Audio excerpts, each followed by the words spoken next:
Hi friends, బాగున్నారా? నేను కూడా బాగున్నానండి. ఈ వీడియోలో మీకు నేను భారతదేశానికి గర్వకారణమైన డాక్టర్ ఏపీజే అబ్దుల్ కలాం గారి చిన్ననాటి కథను మీకు అందించబోతున్నాను. ఇప్పుడు మీరు చూస్తున్నది కూడా ఆయన చదువుకున్నటువంటి పాఠశాలేనండి. అబ్దుల్ కలాం గారి చిన్నతనం మరియు విద్యాభ్యాసం గురించి తెలుసుకుందామా? పుట్టిన గ్రామం రామేశ్వరం, తమిళనాడు రాష్ట్రంలో ఉంది. 1931 సంవత్సరంలో అక్టోబర్ 15వ తారీఖున జన్మించారు ఈయన. ఆయన కుటుంబ పరిస్థితి, ఆయన ముస్లిం మత్స్యకార కుటుంబం. తండ్రి జైనులాబుద్దీన్ ఒక బోటు ఓనర్, తల్లి ఆసియమ్మ ఒక గొప్ప ఆదరణతో నిండినటువంటి గృహిణి. ఇంటి పరిస్థితి పేదరికంతో ఉండిన చదువుపై అసాధారణమైన నిబద్ధత. చిన్నతనంలోనే పేపర్లు వేయడం మొదలుపెట్టారు. కుటుంబానికి ఆదాయం కోసం ఎంతగానో కష్టపడ్డారు. ఆయన విద్యాభ్యాసం ఎలా సాగిందనుకుంటున్నారా? ప్రాథమిక విద్య రామేశ్వరం ఎలిమెంటరీ స్కూల్లో, ప్రాథమిక విద్య అనంతరం ఆయన పూర్తి చేసిన తర్వాత రామనాథపురంలోని షార్ట్ హయ్యర్ సెకండరీ స్కూల్లో చదివారనమాట. అధిక పాఠశాల విద్య అనేది short higher secondary school Ramanathapuram. అక్కడే వారు నిజమైన ప్రేరణ పొందినటువంటి పాఠశాల. ఆయన జీవితం ప్రతి యువతకు ఒక ప్రేరణగా నిలుస్తుంది. ఈ చిన్న కథ మీకు ఆయన త్యాగం, పట్టుదల మరియు విజ్ఞానానికి చేసిన ప్రయాణాన్ని తెలుసుకోగలరు. ఆయనని ఎంతగానో ప్రభావితం చేసిన టీచర్ గురించి మీకు చెప్పనా?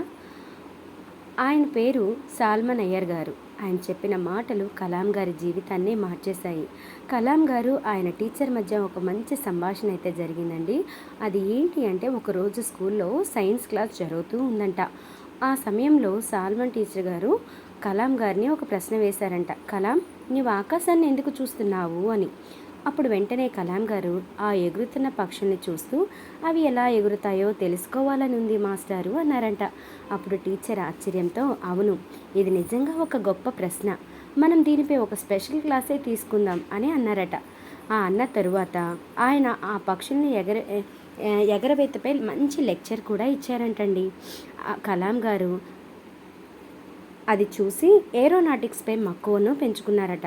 అదే అతని కలలకు ముత్యాల తలుపు అయ్యింది. ఇప్పుడు మనం చూస్తున్నామే, ఈ దారిలో మీరు వెళుతూ ఉంటేనే ఆయన ఇల్లు కూడా వస్తుందండి. చూడండి, వెళ్దాం ముందుకి. ఇప్పుడు ఆయన పాఠశాల నుండి ఇంటికి వెళ్ళే మార్గం అనమాట. ఇప్పుడు మనం ఇంటికైతే బయలుదేరాము. ఇప్పుడు ఇంటికి వెళ్తున్నాం కదా.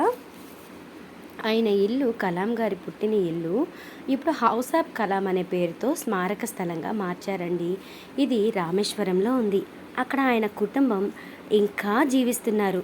ఆ ఇంట్లో ఉన్నవి చిన్నతనపు ఫోటోలు, వ్యక్తిగతమైనటువంటి వస్తువులు, రాకెట్ మోడల్స్, జీవిత ఘట్టాలు, ప్రదర్శన, ఆయన బాల్యం గడిచిన రోజులు ఎలా ఉన్నాయి ఏంటి అనేది ఆయనకు సంబంధించినవి అన్నీ కూడా అక్కడ ఎంతగానో జాగ్రత్తగా భద్రపరిచి ఉంచారంటండి. ఆయన యొక్క కుటుంబం కూడా ఇప్పటికీ ఆయన కుటుంబీకులు అక్కడ ఉంటున్నారు అని చెప్పారనమాట.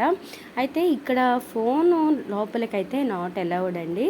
సో చూస్తున్నారు కదా, ఆయన హౌస్ని కూడా హౌస్ ఆఫ్ కలాం అనే పేరుతో ఇక్కడ ఏర్పాటు చేశారనమాట. నిజంగా సందర్శనార్థంగా చాలా అంటే చాలా బాగుంటుందండి. చదువుకునే పిల్లలకైతే ఇలా తీసుకెళ్తే వాళ్ళకి ఎంతగానో వాళ్ళ యొక్క చదువుకి అది ఎంతగానో దోహదపడుతుంది అని నా యొక్క ఉద్దేశము.